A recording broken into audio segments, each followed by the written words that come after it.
sort de loin. On n'a pas parlé de... Si je vous raconte l'histoire de ce projet, une journée ne suffira pas. Les challenges qu'on a vécu, mais vous allez pleurer. Je ne vais pas vous parler du nombre de fois que je me suis mis à genoux demander au Seigneur que, mais Seigneur, c'est pas toi qui m'as confié ça. Pourquoi c'est encore toi qui viens me rendre la vie difficile? Entre les braquages, les escroqueries, les ci et ça, mais vous n'allez pas imaginer. On sort de loin.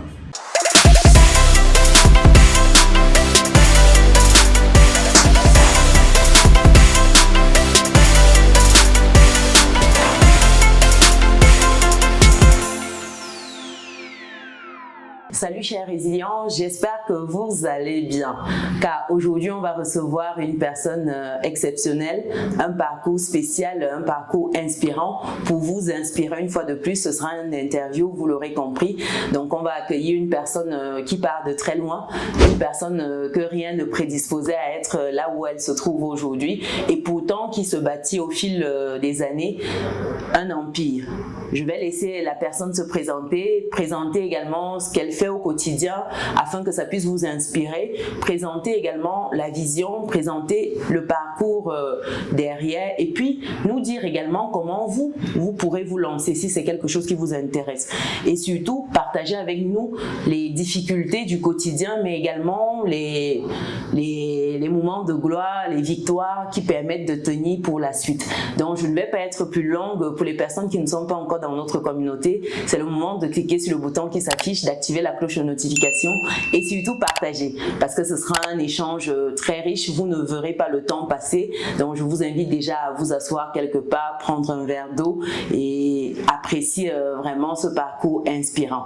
Sans plus attendre, Dola Bijou. Bonjour Dola Bijou. Bonjour, merci de me passer cette interview qui me permettra une fois de plus de m'exprimer et surtout de me présenter au public et à votre communauté. Donc je suis Clotaire Rémy Sileno. Pourquoi Dola Bijou déjà? On va y arriver, je me présente d'abord. Ah oui, effectivement, je suis pressée. Je suis Clotaire Rémy Sileno, entrepreneur jeune, expert international aujourd'hui, membre de l'ordre des experts internationaux, titulaire d'un brevet d'invention délivré par l'OAP depuis 2018. Wow. Et je dirais quoi d'autre? Chef d'entreprise, on va dire ça comme ça. Exactement, l'entreprise Dola Bijou. Voilà, c'est pas la seule quand même, mais... C'est la plus... Voilà, c'est celle qu'on connaît le mieux. Exactement, où tu communiques beaucoup plus là-dessus. Oui, parce que c'est le projet phare. C'est un projet avec tellement de passion et une vision claire, bien qu'elle soit... bien qu'elle ne soit pas évidente dans son parcours pour atteindre ses objectifs, mais c'est quelque chose qui est clair dans l'esprit depuis pratiquement 11 ans aujourd'hui et on est sur le chemin. Déjà, avant qu'on arrive là, comment tu fais pour te retrouver sur ce créneau-là? C'est quoi la genèse? Pourquoi on en arrive à Dola Bijou aujourd'hui? C'est quoi ton parcours? En ce qui concerne la genèse, tu dis, du nom Dola Bijou. Et surtout du parcours, vraiment. S'il faut parler de la genèse de ce projet, il faut bien parler de mon état d'esprit quand j'étais plus jeune. J'ai toujours été quelqu'un de très curieux, quelqu'un qui a toujours été très attiré par des choses compliquées, par des choses difficiles, même à l'école. J'aimais pas faire ce que tout le monde faisait, j'aimais pas faire les choses qui étaient faciles, j'aimais pas faire. C'est-à-dire que si tu veux que je fasse un truc, dis-moi que personne n'a pu faire ça. C'est là où tu es motivé. C'est là où je suis motivé. Même à l'école, c'était ça. C'est-à-dire que je pouvais te décortiquer un exercice quand on dit que personne dans la salle n'a pu faire ça. Très compétitif alors dès le départ. Oui, j'ai toujours été le leader à l'école, chef de groupe, chef de classe. D'abord, tout mon parcours secondaire, j'étais toujours chef de classe. Et c'est ça, j'adore les challenges. J'aime m'exprimer, j'aime me faire entendre. Tu vois, c'est partant de cet état d'esprit que en 2012, je découvre une matière qu'on appelle l'acier inoxydable.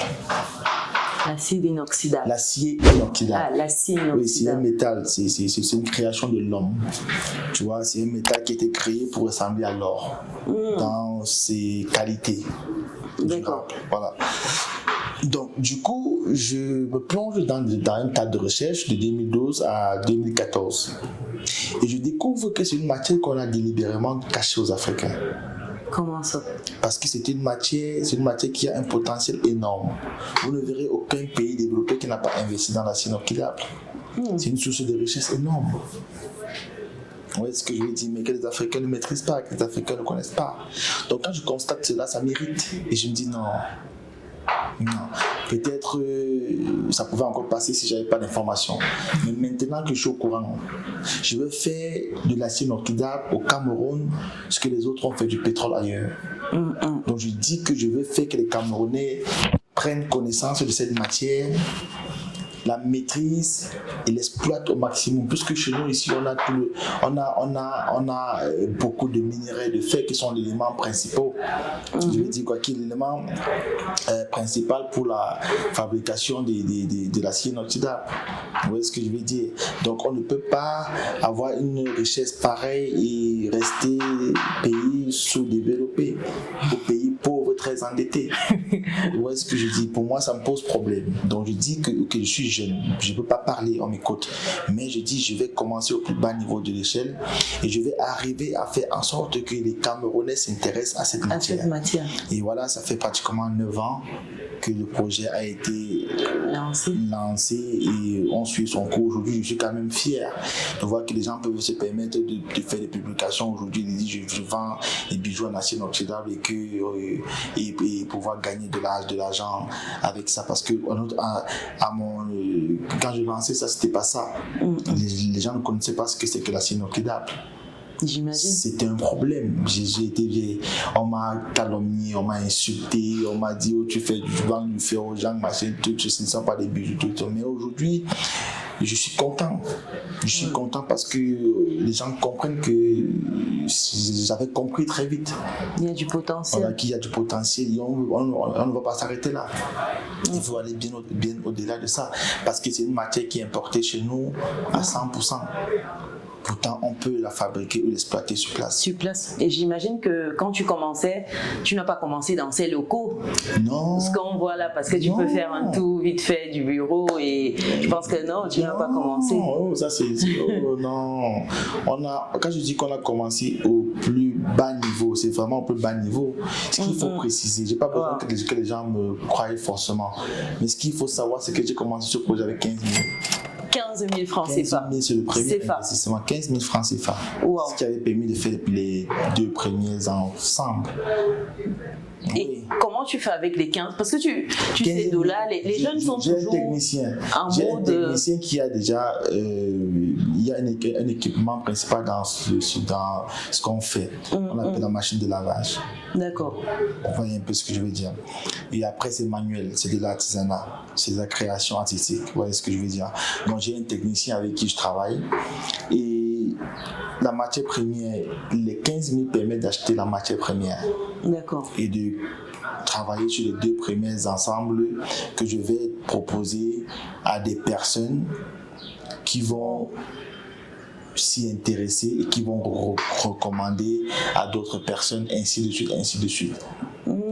Donc on est vraiment parti de là pour être aujourd'hui en train d'avoir franchi les 47 000 commandes effectuées. Quand tu commençais, tu étais tout seul, on est d'accord? Oui, nous étions 2. Ah, tu étais avec le technicien. Oui. Et aujourd'hui, l'équipe compte combien de personnes? Ah, aujourd'hui, on va dire de manière directe, oui, une quinzaine de personnes, de manière indirecte, plus de 35 jeunes. Wow. Et j'ai vu la tranche d'âge quand j'arrivais, c'est vraiment, on est autour de 25-30 ans. Oui, c'est la jeunesse, c'est que des jeunes. Ouais. C'est des personnes qui ont choisi qui ont choisi de se battre pour leur avenir, de croire en leur potentiel, de penser qu'ils peuvent et surtout de donner la place aux rêves camerounais. Vous voyez ce que je veux dire? Parce que nous sommes tous là, nous sommes que des rêveurs. Nous sommes des personnes qui pensons qu'on peut faire des grandes choses, malgré le climat entrepreneurial qui est très foutu. Je vais dire ça comme ça. Qui est rude. Les challenges sont compliqués parce que rien n'est mis sur pied pour accompagner les jeunes qui veulent faire. Oui, c'est de même, vous voyez ce que je veux dire? la jungle entrepreneuriale. On aurait pu être on appelle comment là, des gens qui prennent la mer là. Ah, des beaux ailleurs. On aurait pu être des beaux ailleurs, ou des braqueurs, ou des bandits, ou je ne sais pas trop quoi. Mais on a choisi de se battre pour nos idées, pour notre vision. Vous voyez ce que je veux dire? C'est ça qu'il est question. Et Dieu merci, j'ai réussi à inculquer ça au reste de mon équipe. Comment tu fais en fait pour qu'ils adhèrent à cette vision-là? Parce que c'est une chose d'avoir un rêve, d'avoir une vision, mais c'est encore une autre de pouvoir faire adhérer des personnes qui viendraient à toi ou qui te côtoyaient. Le problème, c'est que je n'ai pas commencé avec eux. Ah. Ils ont rejoint le projet. Ils ont rejoint le projet parce qu'ils ont vu qu'un jeune qui se battait, qui avait des convictions, qui avait un idéal qu'il prenait, qui était très résilient et tout. Et sans même que je n'aie besoin de leur en parler, ils ont développé eux-mêmes cet amour pour ce projet. Donc tout ce qui restait pour moi, c'était établir le lien, donner la possibilité, leur donner la possibilité de prouver, je vais dire ça comme ça, de montrer qu'effectivement ils aiment ce projet et que grâce à leur effort, on pourra mieux se développer. C'est vrai, en 9 ans, je n'ai pas que eu de bons collaborateurs. J'ai eu des très très mauvais collaborateurs. Mais c'est un peu comme faire ses classes. Il faut passer par là pour finalement trouver une équipe avec laquelle vous pouvez dormir tranquillement sans être obligé d'engager 10 comptables qui vont venir faire les comptes et tout. Vous voyez ce que je veux dire? Parce que vous avez pris la peine de les éprouver, de les tester, de faire si ils ont mérité votre confiance et puis après vous vous dites bon voilà, personne n'est parfait sur la terre mais à eux je peux faire confiance. Ça me permet d'aller sur la question des difficultés. Quelles sont les difficultés au quotidien pour une telle activité en tant que chef d'entreprise au Cameroun? Quand vous parlez de difficultés, vous voulez quoi? Que je rentre dans les difficultés du passé ou que je continue seulement avec les difficultés du présent? Tout ça. Parce que chaque jour, on a des difficultés et elles sont différentes les unes des autres. Elles ne sont jamais pareilles. Chaque jour que vous voulez, c'est-à-dire que vous pouvez dormir avec votre cahier de charge de difficultés. Bon, voici les difficultés que j'ai. Demain, je vais gérer ça. Vous vous réveillez le lendemain avec d'autres difficultés. C'est quoi les plus courantes qui reviennent souvent ou enfin celles qui méritent quand même la palme d'or? Celles qui méritent la palme d'or. Est-ce que c'est le personnel? Est-ce que c'est l'approvisionnement? Est-ce que c'est la distribution? Est-ce que c'est le client? Notre épine dans l'orteil, c'est la production. Ah, la production. Aujourd'hui, c'est notre plus gros problème. On paie 80% de nos clients parce qu'on est incapable de produire pour eux. Et ils se fâchent. 80%. Ah oui. Donc ça veut dire que la demande est forte. La demande est très forte. Depuis 2018-2019, par là, on n'arrive pas à répondre à la demande qui est très forte. Oh, c'est énorme. Et oui, c'est énorme. La preuve, c'est qu'en 9 ans, sur les 368 000 commandes qu'on a pu recevoir, on n'a pu effectuer que 47 000. Donc il y a environ 320 000 commandes qu'on a loupées, qu'on n'a pas pu effectuer. Et c'est un choix. Non, je ne veux pas dire que c'est un choix, mais je veux dire qu'on aurait pu accepter ces commandes, mais ça nous aurait détruit. Parce que n'ayant pas la capacité d'honorer. Là, on aurait eu 320 000 personnes insatisfaites, clients insatisfaits. Ah oui. Oh, là, on a 320 000 commandes refusées. C'est différent. Oui. Donc, si je me gourais et si j'essayais moi, je me suis contenté du peu qu'on pouvait réaliser.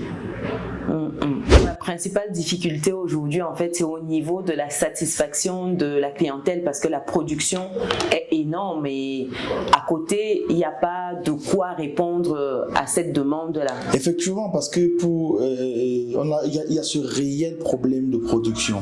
Vous savez, produire une gourmette, par exemple, comme celle-ci, elle vous prendra en moyenne, quand vous avez une petite équipe sur pied, elle vous prendra en moyenne 4 heures de temps. 4 heures. Vas-y, 4 heures de temps pour produire un seul bijou. Du coup, c'est manuel 100%. Oui, c'est manuel. D'accord. Vous voyez ce que je veux dire. Donc, vous vous rendez compte que si vous voulez en une journée, vous voulez produire, non, ça veut dire qu'une journée de travail, généralement, c'est 8 heures de temps. Ça, c'est ce qui est conventionnel. En moyenne. En 8 heures de temps. Donc, ça veut dire que vous faites combien de gourmettes? Pour une personne, c'est 2. Et voilà. si c'est une équipe de 10 personnes. Non, c'est pas une seule personne qui travaille dessus, c'est une équipe, mais je veux dire en moyenne, disons que l'atelier produit 2 gourmettes. Ah oui, donc ça veut dire que 2. Et vous avez reçu 100 commandes. C'est chaud. Ça veut dire que vous avez 100 personnes qui vous ont écrit pour dire on veut des gourmettes. Vous voyez que vous allez les classer jusqu'à un moment donné, là, on vous dit non, vraiment, il faut laisser. Oui, c'est ce que je vais dire. D'accord, donc c'est ça. À un moment donné, la production faible fait en sorte que les délais de livraison soient longs. Oui, parce que je dis, ce qui a été un sérieux problème pour ce projet. À un moment donné, même on se disait qu'on pouvait faire avec l'homme. C'est-à-dire qu'il fallait juste recruter beaucoup plus de techniciens. Mais après, vous vous rendez compte que la main de travail elle est différente parce que c'est un secteur innovant, c'est un secteur où tout est à développer. On n'a pas les ressources financières nécessaires pour former les gens avant de les mettre à l'atelier. Donc il faut utiliser ceux qui ont déjà quand même le minimum de compétences et qui peuvent rapidement traiter la matière, question pour avoir un résultat. Donc vous allez avoir 5 techniciens qui font un travail différent. Oui, parce que X vous a fait une chaîne que vous avez aimée. Après, Y passe une autre chaîne que c'est une personne qui va réaliser. Ce ne sera même plus la même chose. Pourtant, c'est la même base. La même main de travail. Comme vous êtes sur le terrain, vous n'êtes pas là en atelier pour contrôler cela. Tout. Après, c'est problématique. Donc, ça, c'est des choses que j'ai vécues. Ah oui, donc. On a eu, ça dit qu'à un moment donné, ça n'a pas été facile pour arriver à ce niveau où finalement on dit non, il faut qu'on s'industrialise. On a véritablement la maîtrise de notre secteur d'activité, la maîtrise de notre portefeuille, la maîtrise de notre marché, la maîtrise du terrain. On sait exactement ce qu'on veut, on connaît exactement le besoin, que ce soit des entreprises, que ce soit des particuliers ou même du marché. Donc aujourd'hui, on se dit non, il faut qu'on passe à l'étape industrielle parce qu'il faut maintenant qu'on produise en quantité pour pouvoir répondre définitivement à cette demande-là. Et quand tu dis qu'on doit produire en quantité, déjà pour les personnes qui nous suivent, peut-être qui n'auraient pas encore compris jusqu'ici ce dans quoi tu fais, c'est quoi concrètement ton business? Dola Bijou naît de la volonté de pouvoir créer des bijoux, des accessoires avec nos propres matière. Non, pas de matière, avec qui sont liés à notre propre culture. Vous comprenez ce que je dis? Parce que je vous ai dit dès l'entame que tout est importé dans ce secteur-là. Tout est importé. Et ce qui est importé, ça ne correspond pas à nos propres cultures. C'est pas nous. Donc l'activité aujourd'hui, c'est de pouvoir créer des bijoux créer des bijoux et des accessoires. Des accessoires à partir de l'identité culturelle. Exactement. D'accord. Il y a partir de la signe d'accord. Donc ça veut dire qu'on peut être dans des gourmettes, des montres. Exactement. Après, on peut aller même dans l'alimentaire avec des cuillères, fourchettes. Vous pouvez imaginer. Mais aujourd'hui, principalement, on est dans les bijoux et les accessoires. Les bijoux et accessoires. D'accord. C'est des gadgets et des gadgets pour entrer parce qu'on fait beaucoup de créations. Ce qu'il faut savoir, c'est qu'on fait beaucoup de créations. On crée pour le client et avec le client. Le client vient et dit je veux tel modèle, je veux ci, il dessine son modèle et tout et on le réalise. Un peu comme des goodies. Oui, on fait beaucoup par exemple des artisans qui fabriquent des chaussures, des sacs qu'on nous contacte spectacle pour qu'on apporte une valeur ajoutée à leurs produits. Tout ça. On travaille beaucoup avec les clients, on fait beaucoup de création, on crée en fonction du besoin du client. Vous voyez ce que je veux dire? C'est-à-dire que l'acier inoxydable, c'est une matière qui te permet de répondre à tellement d'apporter tellement de solutions qu'il est inadmissible qu'on ne l'exploite pas suffisamment. Et la particularité, c'est que c'est une matière dont la durée est à vie. Elle ne s'altère pas, elle ne s'oxyde pas. D'ailleurs, d'où son nom, acier inoxydable. Voilà. Donc, une fois qu'on vous a confectionné un bijou, un accessoire, un gadget, une déco, etc., avec de l'acier inoxydable, ça veut dire que votre centième, millième génération peut utiliser cet accessoire-là. Vous voyez ce que je vous dis, c'est la particularité de l'acier inoxydable. Je vous disais que c'est une matière qui a été créée pour ressembler à l'or.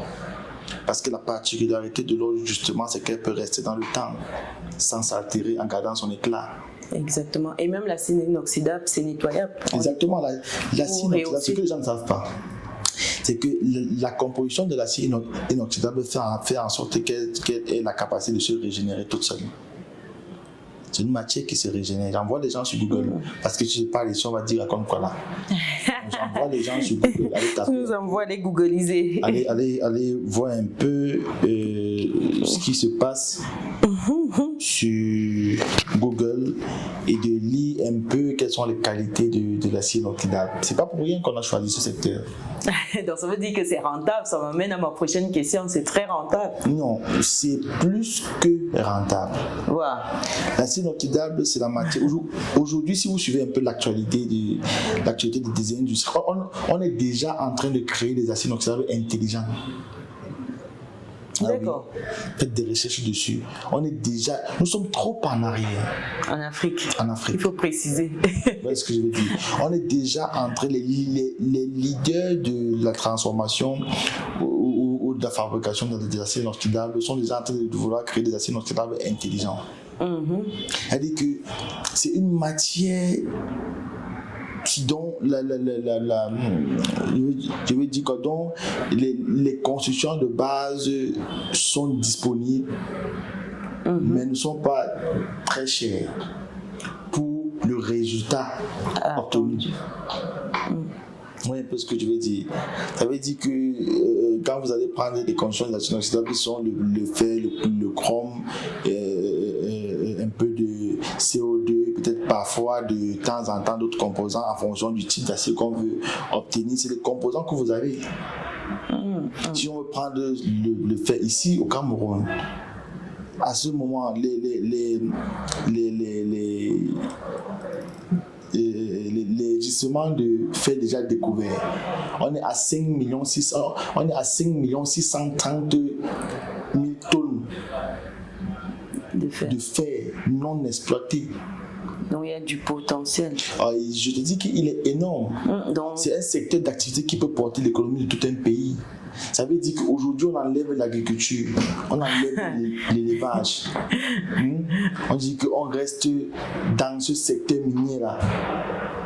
On ne souffre pas. Mais il faut qu'on puisse industrialiser. C'est de ça qu'il est question. Parce que là, fait manuellement, comme actuellement dans la société, on tape vite les limites humaines. C'est pour ça que, ayant compris très vite cela, on a commencé.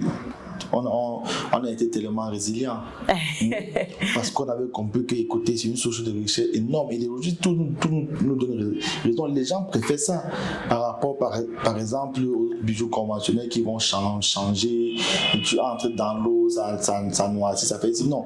Quand tu as ton bijou en acier inoxydable, il est garanti à vie, tu vas te baigner avec, le chrome ne va rien faire dessus. Tu peux laver, tu peux faire ta lessive avec, tu peux faire ton métier, tu n'as pas de souci. Ah oui. Donc ça veut dire que les rentabilités, on est sur, pour donner un ordre d'idée en termes de chiffres, on est sur quoi en rentabilité brute? Rentabilité brute par rapport à nous ou bien par rapport? Non, par rapport à vous, dans la société Dola Bijou. Non, dans la société Dola Bijou. Je vous ai dit, on a commencé en 2014. On était à pratiquement 700 000 amis. Le chiffre d'affaires? Oui. En 2015, on était à 5 millions. En 2016, on était à 9 millions. En 2017, on était dans les... je crois dans les 19 millions.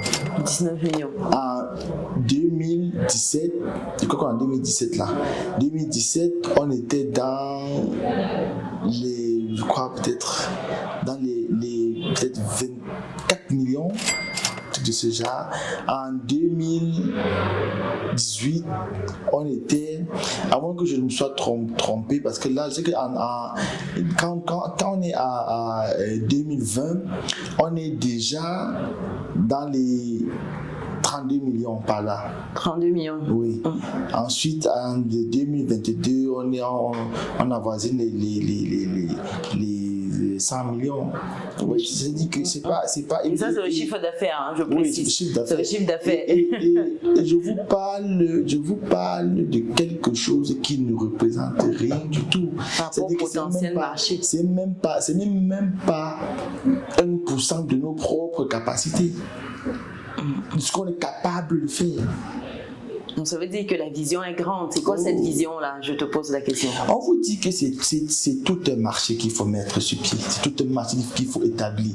Et je pars de la base, c'est-à-dire du technicien jusqu'au produit fini. On va former des gens qui vont vivre uniquement de la technicité. Wow. Et on est sur quoi comme capacité, comme horizon pour cette vision-là? Donc, capacité quoi? Je vous parle, si on prend seulement au Cameroun. Au Cameroun seulement, on a pour ambition de créer plus de 10 000 emplois.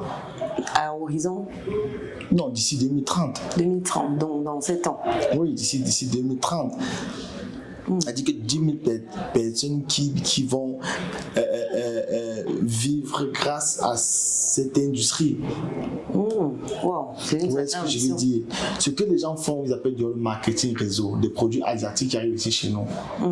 Ça ne crée pas des emplois aux gens, ça ne permet pas aux gens de gagner de l'argent. Bien sûr. Vous pensez qu'on ne peut pas développer pareil, localement? Bien sûr. Et ce serait un beau business model en plus. Voilà. Où à chaque étape, tout le monde s'enrichit. Quand vous avez l'industrie, vous avez la richesse. C'est pas moi qui le dis, c'est une réalité. Parce que c'est ça. Plus il y aura des gens qui sont dans le système, plus on aura un besoin élevé. Voilà. Vous voyez ce que je veux dire? Oui. Plus on aura un besoin élevé et on ne va faire que grandir. C'est clair. Et pour cette vision-là, c'est quoi la stratégie aujourd'hui qui est mise en place pour qu'on y arrive? On la suit. Aujourd'hui, par exemple, nous sommes arrivés à notre phase où on veut passer à l'étape industrielle. N'ayant pas les moyens pour avoir les équipements nécessaires, on a lancé une levée de fonds.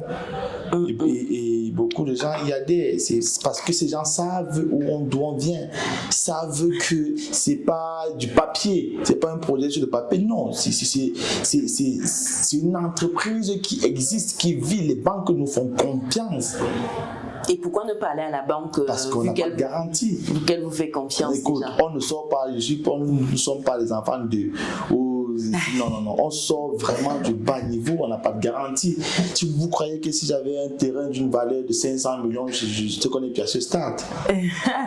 Vous êtes d'accord avec moi? Parce que les banques, il faut comprendre quelque chose de ce qu'on se disait là avant de démarrer, parce que les banques financent des projets, mais le souci c'est en fait les garanties qui sont demandées, et puis c'est prouver également le projet, parce qu'il faut que le projet soit viable également sur la durée. Attention. Au Cameroun, on a créé des banques commerciales. C'est où le bas blesse. Au Cameroun, on n'a que des banques commerciales. Ça veut dire qu'elles ne sont intéressées que par leur intérêt. Tout simplement pourquoi? C'est l'argent des gens qu'elles prennent pour revendre, pour faire des bénéfices dessus. Vous allez déposer votre argent à la banque. La banque va vous promettre, je ne sais pas trop quoi, un 3% ou un 4% sur votre argent. Elle va le revendre à un particulier qui a besoin de fonds avec un certain pourcent et tirer ses bénéfices de ça. Où est-ce que je veux dire? Donc, elle ne risque pas son argent. Vous comprenez que ce n'est pas adapté pour le climat entrepreneurial dans lequel nous sommes aujourd'hui. Ça veut dire qu'on ne le souhaite pas. Mais si vous avez un souci, vous n'avez même pas le temps. Bon, certaines banques peuvent être souples face à des crises ou des situations. Où est-ce que je dis? Mais la plupart des banques cherchent seulement à vous accaparer, à vous détruire. Je ne sais pas trop si je vais dire ça comme ça. Oui, parce qu'elle n'est pas amie avec vous. La banque n'est amie avec personne. Voilà. En fait, c'est un jeu d'intérêt. C'est un jeu d'intérêt. D'abord, la vie, c'est l'intérêt. Je suis parfaitement. Vous comprenez pourquoi aujourd'hui c'est compliqué. Hein? Donc, du coup, on est obligé de se baser sur nos propres communautés qu'on a pu développer. Est-ce que aussi, quand les chiffres, quand on voit cette croissance-là, on voit les chiffres, on voit également le développement qui suit au fil des années. Parce que lorsque le projet est étudié au niveau de la banque, tout cela pèse également dans la balance à côté. Parce que quand on est dans un volet également des startups, quand on est dans des incubateurs, des choses comme ça, certains obtiennent bien des financements bancaires. Le problème, je suis d'accord avec vous. Je ne veux pas déployer des stratégies ici, mais ce que je veux que vous compreniez, c'est que nous, on reçoit des crédits de financement de la banque. Mais des microfinancements. C'est souvent des facilités de caisse, des choses comme ça. La banque ne peut pas vous donner son 5 francs si elle n'a pas fait une certaine étude sur votre projet. Voilà, c'est ça. Et nous, on a fait un exploit. La banque que nous sommes nous a donné du crédit sur le crédit. C'est un exploit. C'est un refinancement. Voilà. Non, écoutez, je ne suis pas en train de dire qu'on a pris un crédit. Je vous ai dit que vous êtes en train de rembourser un crédit. Oui, elle refait une nouvelle ligne. Vous demandez encore notre crédit. Oui, elle refait. Oui, en fait, chaque société, en fonction de l'analyse et de certains critères. Comme on vous dit qu'aujourd'hui, sont nous, on est un projet bancable. C'est les banques aujourd'hui qui nous font des propositions. Mais je vous dis que selon notre stratégie, on dit non, on va essayer de passer par la levée de fonds participatifs, de permettre à ceux qui veulent voir ce projet avancer, investir leur argent et qu'ensemble on puisse franchir ce nouveau cap. Ça m'amène à ma prochaine question. C'est quoi la différence entre Dola Bijou et les structures qu'on a vues qui se sont cassées la figure après avoir levé des capitaux? L'expérience. L'expérience sur le terrain.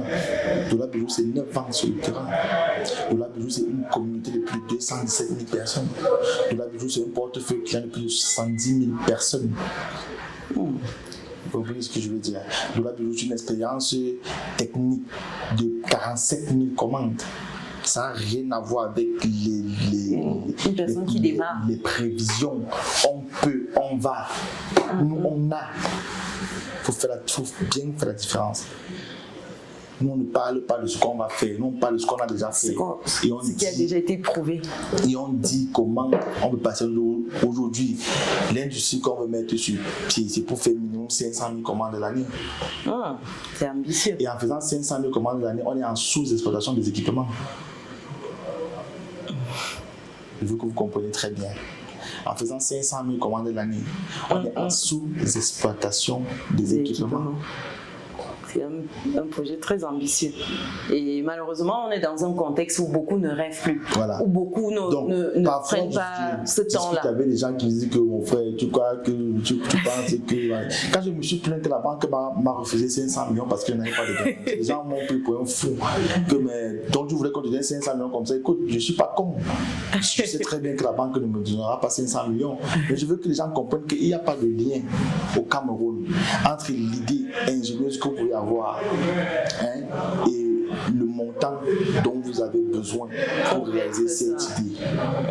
Vous allez voir un génie sorti de nulle part avec une formule pour mettre sur pied une télé qui fonctionne avec l'eau. Mais vous pensez qu'il va prendre les moyens pour réaliser ça? Si on part sur cette base que non, il faut d'abord ça, jamais l'idée va mourir. C'est là où les étrangers nous ont dépassés. Parce que... C'est discutable, mais bon. Non, comment ça c'est discutable?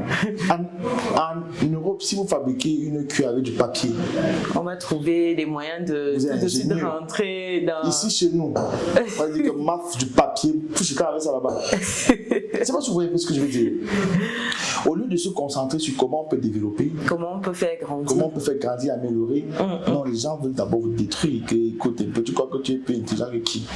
Oui, je pense que c'est aussi cet environnement-là qui est souvent un peu hostile à l'investissement et à l'entrepreneuriat surtout, parce que on parle de quelle somme déjà que tu es en train de lever? 210 millions. 210 Là, on est en train de faire une levée de fonds de 210 millions. 210 millions. Qui va nous permettre d'acheter des équipements. Des équipements pour passer à une autre dimension. Exactement. Et comment on fait si on souhaite avoir plus d'informations? On a développé tout un environnement pour la levée de fonds. C'est-à-dire qu'on a créé un site web www.invest-bijou.com. Ouais. Je vais mettre l'adresse email sous la vidéo. Vous êtes là, vous créez votre compte. Parce que tout va se passer à partir de votre compte. D'accord. Vous aurez le suivi. Nous, on veut rester dans une transparence terrible. Totale. Tu vois ce que je dis? Que vous allez suivre l'évolution du projet de manière instantanée. Tout ce que vous gagnez, jusqu'au moment où vous devez retirer vos fonds, c'est viré dans votre compte. Vous pouvez directement décaisser ou faire ce que vous voulez ou réinvestir, tout ça. Elle qu'on a déjà créé cet environnement-là. Donc c'est très facile quand vous voulez investir dans ce projet. D'accord. Jusqu'en septembre.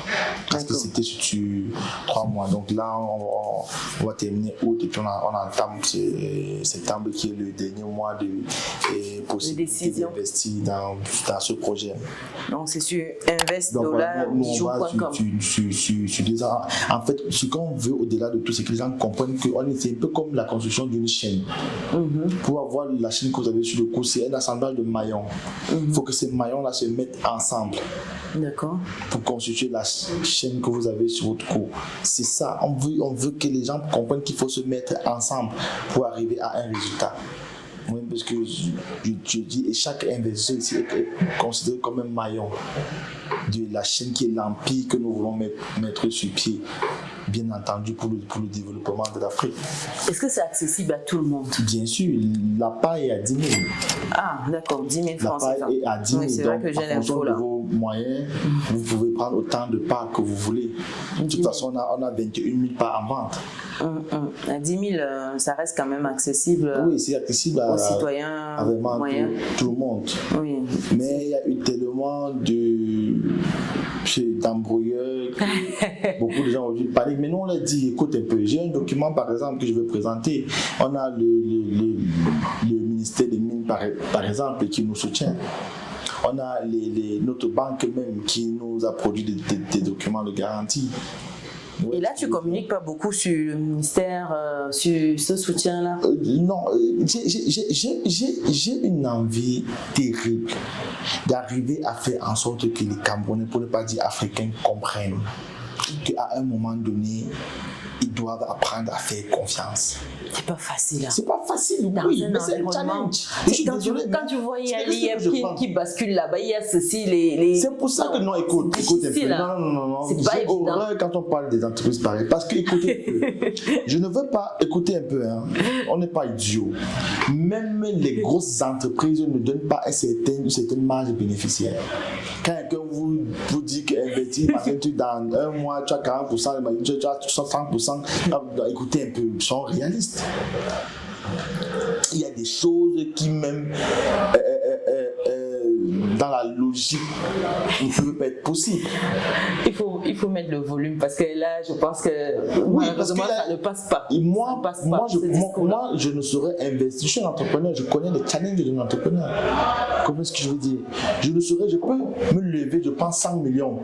Je peux me lever, je prends 100 millions, je donne à un entrepreneur sur la simple base qui m'a expliqué son projet.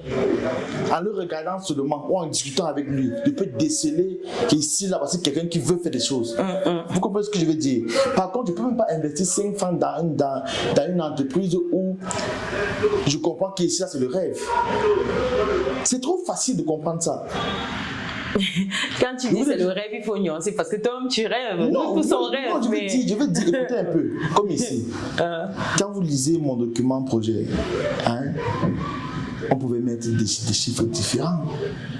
Mais on est resté dans la logique, dans la mesure du possible, dans le minimum possible. Bien que moi, je sais à l'intérieur de moi qu'on peut faire ça fois 100. Mais je ne veux pas te proposer 100 fois ce que je ne suis pas sûr d'avoir. Je préfère te proposer une fois ce que je suis sûr de te donner. Et que demain, je me retrouve en train de multiplier ça par 100 pour te donner. Et que ce soit plutôt plaisant dans ce cas de figure. Voilà. Je n'ai pas envie de me mettre devant mes investisseurs pour dire, bon, voilà, on vous avait promis 10 000, mais on a seulement pu faire 1000 francs. Non, je veux les écouter. On vous avait dit 10 000, non. Voici 100 000. Dans ce sens-là, c'est mieux. Oui, parce que je veux dire. Pour moi, c'est comme ça que je vois les choses. Un entrepreneur, on sort de loin. On n'a pas parlé de. Si je vous raconte l'histoire de ce projet, une journée ne suffira pas. Les challenges qu'on a vécu, mais vous allez pleurer. Je ne vais pas vous parler du nombre de fois que je me suis mis à genoux demander au Seigneur que, mais Seigneur, c'est pas toi qui m'as confié ça. Pourquoi c'est encore toi qui viens me rendre la vie difficile? Entre les braquages, les escroqueries, les ci et ça, mais vous n'allez pas imaginer. On sort de loin. On a grandi, on a été forgé par ce projet. Vous avez fait on a déjà éliminé au moins 90% des erreurs qu'on aurait pu commettre. Ah. Vous comprenez ce que je veux dire? N'importe qui va se lancer dans ce secteur aura 11 ans de retard sur nous. Il y a beaucoup de concurrents d'ailleurs. Les concurrents, c'est un domaine qui est complexe. Très complexe. Je vous ai dit, d'autres viendront par exemple chez nous pour se lancer aussi. Il faut au moins 100 personnes comme nous sur le marché pour qu'on dise qu'on touche le marché. Donc c'est encore vierge. C'est pour ça que je suis en train de vous dire que nos investisseurs seront heureux. C'est-à-dire que dans 5 ans, vous allez voir nos investisseurs s'asseoir comme ça, dire que merci Seigneur, tu m'as mis dans des choses de terribles. Mais il faut faire confiance avant d'arriver là. C'est pour ça que je vous dis que si c'était au Maroc, on n'aurait pas eu de problème. C'était dans un pays où les gens ont déjà cette culture d'investissement. Ça aurait été un peu plus simple. Non, on n'aurait pas eu de problème. Si les gens lèvent des milliards pour les projets qui sont sur le papier, combien de fois pour un projet qui a prouvé qu'il ne faut pas faire... C'est pas tout le monde qui peut être entrepreneur. C'est pas tout le monde qui peut... Je connais beaucoup de jeunes qui fréquentent par rapport à leurs parents. Elle dit qu'on cause comme ça. Je cause avec une amie qui est en allemand qui fait langue. Qui fait langue. Elle déteste les langues. Elle fait langue aussi comment? Elle aussi, elle n'a pas trouvé que langue, elle va faire. Elle fait langue, machin, tradition, mais elle déteste les langues. Elle fait ça parce que papa dit.